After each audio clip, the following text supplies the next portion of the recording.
أعوذ بالله من الشيطان الرجيم. بسم الله الرحمن الرحيم.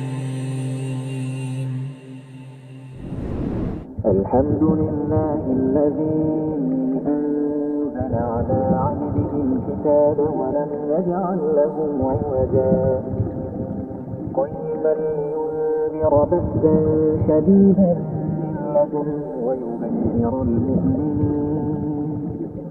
ويبشر المؤمنين الذين يعملون الصالحات أن لهم أجرا حسنا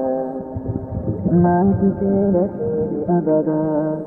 وينذر الذين قالوا اتخذ الله ولدا ما لهم به من علم ولا لآبائهم كبرت كلمة تخرج من أفواههم إن يقولون إلا كذبا فلعلك باخع نفسك على آثارهم إن لم يؤمنوا بهذا الحديث أسفا إنا جعلناها على الأرض زينة لها لنبلوهم أيهم أحسن عملا وإنا لجاعلون ما عليها صعيدا جرزا أم حسبت أن أصحاب الكهف والرقيم كانوا من آياتنا عجبا إذ أوى الفتية إلى الكهف فقالوا ربنا آتنا من لدنك رحمة وهيئ لنا من أمرنا رشدا فضربنا على آذانهم في الكهف سنين عددا ثم بعثناهم لنعلم أي الحزبين أحصى لما لبثوا أمدا نحن نقص عليك نبأهم بالحق إنهم فتية آمنوا بربهم وزدناهم هدى وربطنا على قلوبهم إذ قاموا فقالوا ربنا رب السماوات والأرض لن ندعو من دونه إلها لقد قلنا إذا شططا هؤلاء قوم اتخذوا من دونه آلهة لولا يأتون عليهم بسلطان بين فمن أظلم ممن افترى على الله كذبا وإذ اعتزلتموهم وما يعبدون إلا الله فأووا إلى الكهف ينشر لكم ربكم من رحمته ويهيئ لكم من أمركم مرفقا وترى الشمس إذا طلعت تزاور عن كهفهم ذات اليمين وإذا غربت تقرضهم ذات الشمال وهم في فجوة منه ذلك من آيات الله من يهد الله فهو المهتد ومن يضلل فلن تجد له وليا مرشدا وتحسبهم أيقاظا وهم رقود ونقلبهم ذات اليمين وذات الشمال وكلبهم باسط ذراعيه بالوصيد لو اطلعت عليهم لوليت منهم فرارا ولملئت منهم رعبا وكذلك بعثناهم ليتساءلوا بينهم قال قائل منهم كم لبثتم قالوا لبثنا يوما أو بعض يوم قالوا ربكم أعلم بما لبثتم فابعثوا أحدكم بورقكم هذه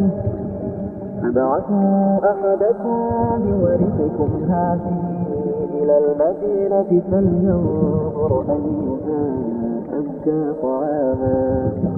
فلينظر أيها أزكى طعاما فليأتكم برزق منه وليتلطف ولا يشعرن بكم أحدا إنهم إن يظهروا عليكم يرجموكم أو يعيدوكم في ملتهم ولن تفلحوا إذا أبدا وكذلك أعثرنا عليهم ليعلموا أن وعد الله حق وأن الساعة لا ريب فيها إذ يتنازعون بينهم أمرهم فقالوا ابنوا عليهم بنيانا ربهم أعلم بهم قال الذين غلبوا على أمرهم لنتخذن عليهم مسجدا سيقولون ثلاثة رابعهم كلبهم ويقولون خمسة سادسهم كلبهم رجما بالغيب ويقولون سبعة وثامنهم كلبهم قل ربي أعلم بعزتهم ما يعلمهم إلا قليل فلا تمار فيهم إلا مراء ظاهرا ولا تستفت فيهم منهم أحدا ولا تقولن لشيء إني فاعل ذلك غدا إلا أن يشاء الله واذكر ربك إذا نسيت وقل عسى أن يهديني ربي لأقرب من هذا رشدا ولبثوا في كهفهم 300 سنين وازدادوا 9 قل الله أعلم بما لبثوا له غيب السماوات والأرض أبصر به وأسمع ما لهم من دونه من ولي ولا يشرك في حكمه أحدا واتل ما أوحي إليك من كتاب ربك لا مبدل لكلماته ولن تجد من دونه ملتحدا واصبر نفسك مع الذين يدعون ربهم بالغداة والعشي يريدون وجهه ولا تعد عيناك عنهم تريد زينة الحياة الدنيا ولا تطع من أغفلنا قلبه عن ذكرنا واتبع هواه وكان أمره فرطا وقل الحق من ربكم فمن شاء فليؤمن ومن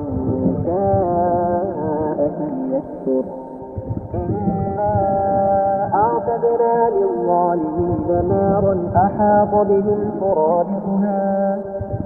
وإن يستغيثوا يغاثوا بماء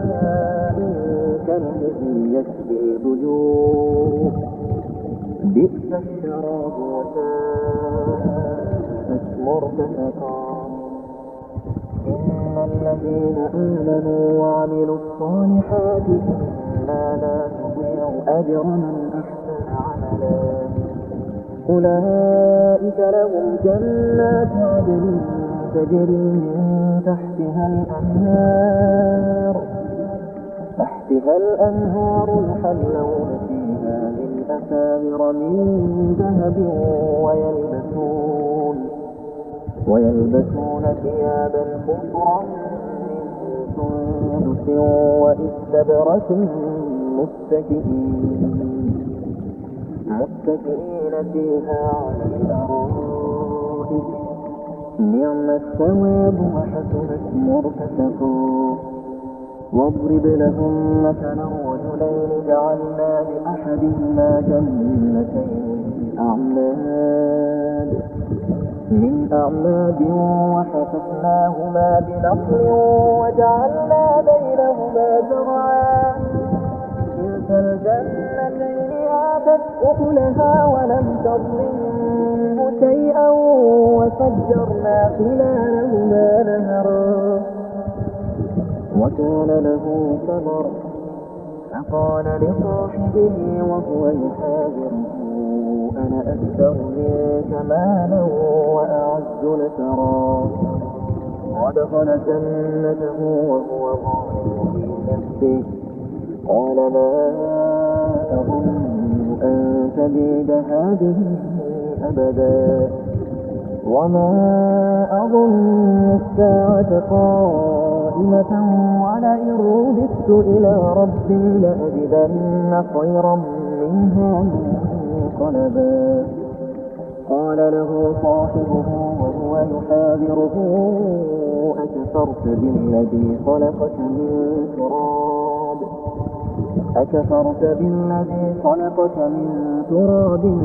ثم من نطفة ثم سواك رجلا لكن هو الله ربي ولا أشرك بربي أحدا ولولا إذ دخلت جنتك قلت ما شاء الله لا قوة إلا بالله إن ترني أنا أقل منك مالا وولدا فعسى ربي أن يؤتيني خيرا من جنتك ويرسل عليها حسانا من السماء فتصبح صعيدا زلقا أو يصبح ماؤها غورا فلن تستطيع له طلبا وأحيط بثمنه فأصبح يقلب كفيه على ما أنفق فيها وهي خاوية على عروشها ويقول يا ليتني لم أشرك بربي أحدا ولم تكن له فئة ينصرونه من دون الله وما كان منتصرا هنالك الولاية لله الحق وخير ثوابا وخير عقبا واضرب لهم مثل الحياة الدنيا كماء أنزلناه من السماء فاختلط به نبات الأرض فأصبح هشيما تذروه الرياح وكان الله على كل شيء مقتدرا المال والبنون زينة الحياة الدنيا والباقيات الصالحات خير عند ربك ثوابا وخير أملا ويوم نسير الجبال وترى الأرض بارزة وحشرناهم فلم نغادر منهم أحدا وعرضوا على ربك صفا لقد جئتمونا كما خلقناكم أول مرة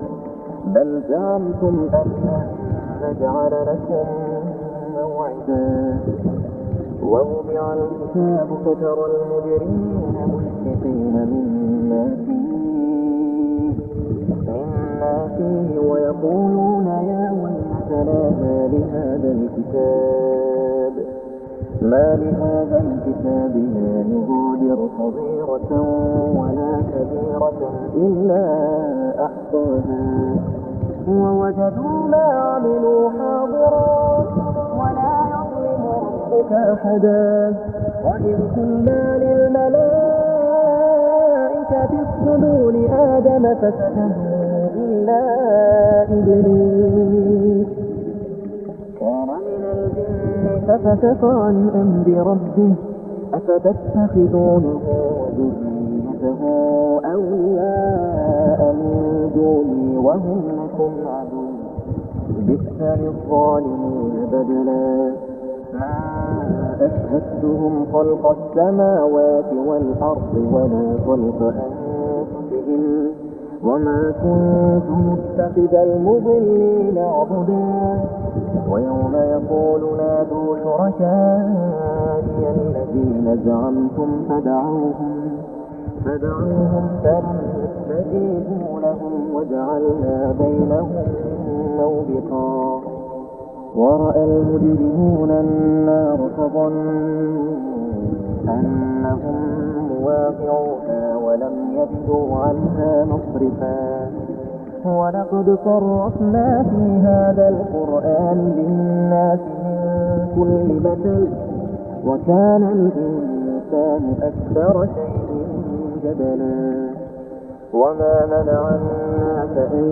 يؤمنوا إذ جاءهم الهدى ويستغفروا ربهم إلا أن تأتيهم سنة الأولين أو يأتيهم العذاب قبلا وما نرسل المرسلين إلا مبشرين ومنذرين ويجادل الذين كفروا بالباطل ليدحضوا به الحق واتخذوا آياتي وما أنذروا هزوا ومن أظلم ممن ذكر بآيات ربه فأعرض عنها ونسي ما قدمت يداه إنا جعلنا على قلوبهم أكنة أن يفقهوه وفي آذانهم وقرا وإن تدعوهم إلى الهدى فلن يهتدوا إذا أبدا وربك الغفور ذو الرحمة لو يؤاخذهم بما كسبوا لعجل لهم العذاب بل لهم موعد لن يجدوا من دونه موئلا وتلك القرى أهلكناهم لما ظلموا وجعلنا لمهلكهم موعدا وإذ قال موسى لفتاه لا أبرح حتى أبلغ مجمع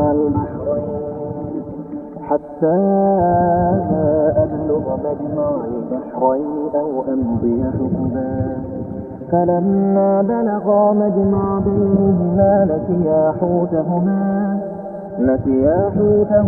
فاتخذ سبيله في البحر سربا فلما جاوزا قال لفتاه آتنا غداءنا لقد لقينا من سفرنا هذا نصبا قال أرأيت إذ أوينا إلى الصخرة فإني نسيت الحوت وما أنسانيه إلا الشيطان أن أذكره واتخذ سبيله في البحر عجبا قال ذلك ما كنا نبغ فارتدا على آثارهما قصصا فوجدا عبدا من عبادنا آتيناه رحمة من عندنا وعلمناه من لدنا علما قال له موسى هل أتبعك على أن تعلمني مما علمت رشدا قال إنك لن تستطيع معي صبرا وكيف تصبر على ما لم تحط به خبرا قال ستجدني إن شاء الله صابرا ولا أعصي لك أمرا قال فإن اتبعتني فلا تسألني عن شيء حتى أحدث لك منه ذكرا فانظر فانطلقا حتى إذا ركبا في السفينة خرقها قال أخرقتها لتغرق أهلها لقد جئت شيئا إمرا قال ألم أقل إنك لن تستطيع معي صبرا قال لا تؤاخذني بما نسيت ولا ترهقني من أمري عسرا فانطلقا حتى إذا لقيا غلاما فقتله قال أقتلت نفسا زكية بغير نفس لقد جئت شيئا نكرا قال ألم أقل لك إنك لن تستطيع معي صبرا قال إن سألتك عن شيء بعدها فلا تصاحبني قد بلغت من لدني عذرا فانطلقا حتى إذا أتيا أهل قرية استطعما أهلها فأبوا أن يضيفوهما فوجدا فيها جدارا يريد أن ينقض فأقامه قال لو شئت لاتخذت عليه أجرا قال هذا فراق بيني وبينك سأنبئك بتأويل ما لم تستطع عليه صبرا أما السفينة فكانت لمساكين يعملون في البحر فأردت أن أعيبها وكان وراءهم ملك يأخذ كل سفينة غصبا وأما الغلام فكان أبواه مؤمنين فخشينا أن يرهقهما طغيانا وكفرا فأردنا أن يبدلهما ربهما خيرا منه زكاة وأقرب رحما وأما الجدار فكان لغلامين يتيمين في المدينة وكان تحته كنز لهما وكان أبوهما صالحا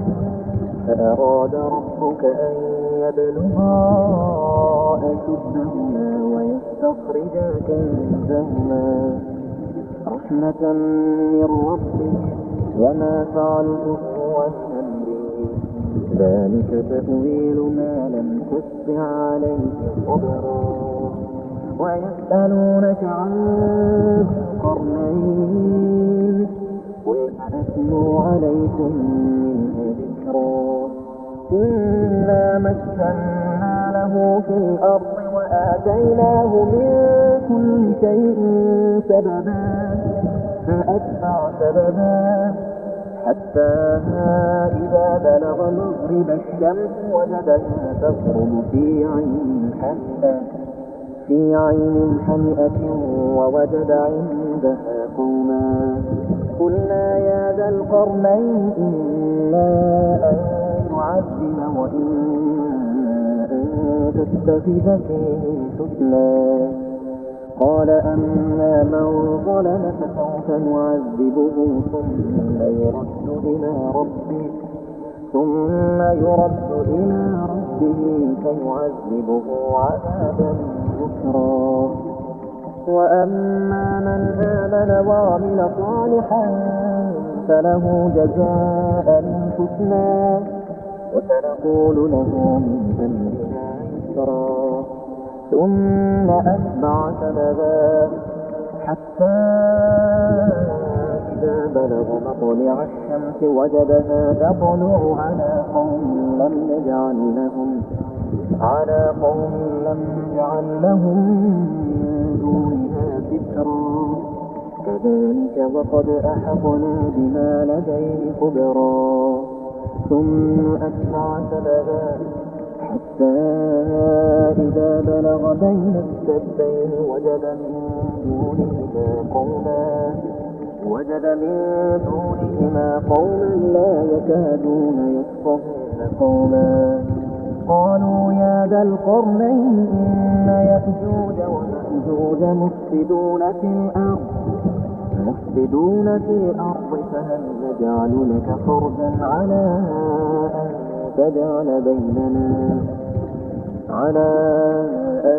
تجعل بيننا وبينهم سدا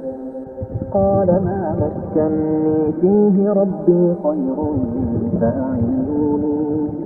فأعينوني بقوة أجعل بينكم وبينهم ردما آتوني زبر الحديد حتى إذا ساوى بين الصدف قال انفخوا حتى إذا جعله نارا قال آتوني أفرغ عليه قطرا فما استطاعوا أن يظهروه وما استطاعوا له نقبا قال هذا رحمة من ربي فإذا جاء وعد ربي جعله دكا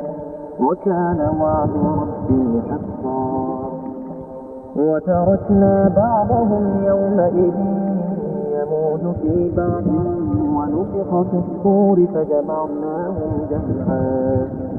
وعرضنا جهنم يومئذ للكافرين عرضا الذين كانت أعينهم في غطاء عن ذكري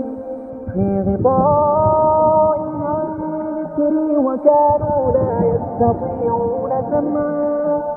أفحسب الذين كفروا أن يتخذوا عبادي من دوني أولياء إنا أعتدنا جهنم للكافرين نزلا قل هل ننبئكم بالأخسرين أعمالا الذين ضل سعيهم في الحياة الدنيا وهم يحسبون أنهم يحسنون صنعا أولئك الذين كفروا بآيات ربهم ولقائه فحبطت أعمالهم فلا نقيم لهم يوم القيامة وزنا ذلك جزاؤهم جهنم بما كفروا واتخذوا آياتي ورسلي هزوا إن الذين آمنوا وعملوا الصالحات كانت لهم جنات الفردوس نزلا خالدين فيها لا يبغون عنها حولا قل لو كان البحر مدادا لكلمات ربي لنفد البحر قبل أن تنفد كلمات ربي ولو جئنا بمثله مددا قل إنما أنا بشر مثلكم يوحى إلي أنما إلهكم إله واحد فمن كان يرجو لقاء ربه فليعمل عملا صالحا ولا يشرك بعبادة ربه أحدا.